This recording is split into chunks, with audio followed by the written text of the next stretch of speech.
बाबा रामदेव ने राजस्थान के निम्स यूनिवर्सिटी के साथ मिलकर कोरोना की दवा खोजने का दावा किया है। प्रेस कॉन्फ्रेंस कर बाबा रामदेव ने कहा कि राजस्थान के निम्स मेडिकल कॉलेज में कोरोना के रोगियों पर दवा का ट्रायल किया गया और आयुर्वेदिक दवा जो है वो 100% सही निकली है। मगर राजस्थान सरकार ने इस दवा के दावे की हवा निकाल दी है। राजस्थान सरकार का कहना है कि बच के रहना रे बाबा, क्योंकि हम अब लीगल ऑप्शन पर विचार कर रहे हैं। बाबा के खिलाफ मुकदमा भी दर्ज किया जा सकता है और जो डॉक्टर ने गांधीनगर थाने में परिवाद दिया है, राजस्थान सरकार देखेगी कि उस मुकदमे को भी कैसे आगे बढ़ाया जाए।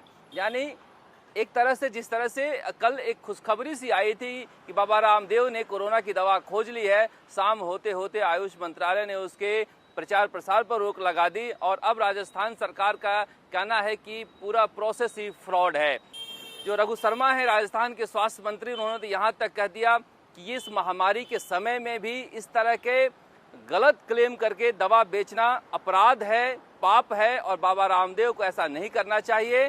पूरे मामले की जांच करवा रही है राजस्थान सरकार और ये देखेगी कि ये पूरा तमाशा हुआ कैसे है। उधर जो निम्स यूनिवर्सिटी है वहाँ पर जब शुरुआत के दिनों में रामगंज में अचानक केस बढ़े थे तो कुछ लोगों को शिफ्ट किया गया था और जो जयपुर के मुख्य चिकित्सा अधिकारी हैं CMHO नरोत्तम शर्मा, वो खुद लेकर पेशेंट को निम्स यूनिवर्सिटी गए थे। उनका दावा है कि ये सारे के सारे जो पेशेंट थे वो बिना लक्षण वाले थे, जिसमें न बुखार था, न खांसी था, न गले में खरांश था। वैसे लोगों को हम लेकर गए थे और वहाँ पर वो खुद 7 दिन 8 दिन में ठीक होकर चले आए। जितने जो गैर लक्षण वाले मरीज थे वो जितने दिनों में निम्स में ठीक हुए उतना ही दूसरे जगह जहां रखे थे वहां भी ठीक हुए। तो ऐसा नहीं कहा जा सकता किसी दवा देने की वजह से वहां ठीक हुए, क्योंकि वही प्रक्रिया अपनाई गई थी यहाँ फिर सरकार की तरफ से और उतने ही दिन में वो भी ठीक हुए थे दूसरी जगह पर भी। दूसरी बात उन्होंने कहा कि जिस तरह से दावा किया जा रहा है कि 3 दिन में 69% मरीज ठीक हो गए हैं बाबा की तरफ से, तो 3 दिन में तो हमने जांच के रिजल्ट ही नहीं दिए हैं। वहां जाने के 3 दिन बाद तो हम सैंपल लेते थे और उस समय चूंकि जांच बाहर होती थी तो 2 से 3 दिन जांच के रिजल्ट आने में लग जाते थे, यानी कुल मिलाकर कम से कम 5 दिन का वक्त लगता था। ऐसे में बाबा रामदेव का यह दावा गलत है कि 3 दिन में 69% मरीज उनकी दवा खाने से ठीक हो गया। तो कुल मिलाकर कहा जाए कि राजस्थान सरकार जो है एक तरह से घेरने की कोशिश कर रही है और इसके लिए आयुष मंत्रालय के जो गजट नोटिफिकेशन है उसे आज राजस्थान सरकार ने पेश किया।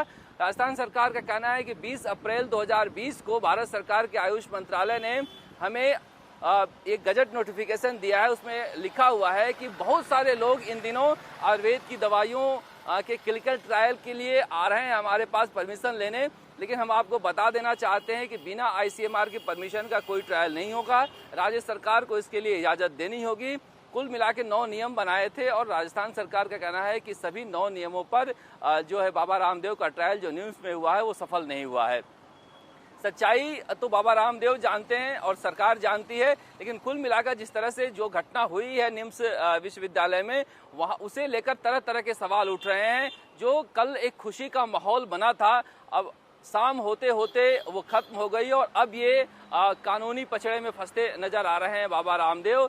राजस्थान सरकार ने तो यहाँ तक दावा किया कि निम्स में अव्यवस्था इतनी खराब थी, लोग खाने पीने के लिए चिल्ला रहे थे कि हमें वहाँ से लोगों को हटाकर बाहर लाना पड़ा और अब हमने वहाँ पेशेंट भेजना बंद कर दिया है। ये स्थिति निम्स में थी और हमारे डॉक्टर वहाँ लगातार विजिट करते रहते थे, उन्हें किसी भी प्रकार की कोई दवा नहीं दी गई थी, क्योंकि जो बिना लक्षण वाले मरीज होते हैं उनको हम दवा देते ही नहीं हैं। ऐसे में ये सारे दावे जो हैं वो गलत हैं, उसकी पड़ताल होनी चाहिए और राजस्थान सरकार इसे करवाएगी। दूसरी तरफ राजस्थान में कोरोना रिकॉर्ड बनाते हुए जा रहा है। सबसे ज़्यादा मामले मंगलवार को 395 कोरोना के पॉजिटिव केसेस आए, उसमें से 107 मामले अकेले जयपुर में आए। तो एक तरफ कोरोना का इलाज विवाद में फंसता जा रहा है, दूसरी तरफ कोरोना जो बीमारी है वो बढ़ती जा रही है। तो कुल मिला के कोरोना से निकलने का रास्ता कोई दिख नहीं रहा है और जनता इसी इंतजार में बैठी है कि कोरोना से निकलने का कोई कोना तो मिले। कैमरामैन निखिल शर्मा के साथ शरद कुमार, राजस्थान तक।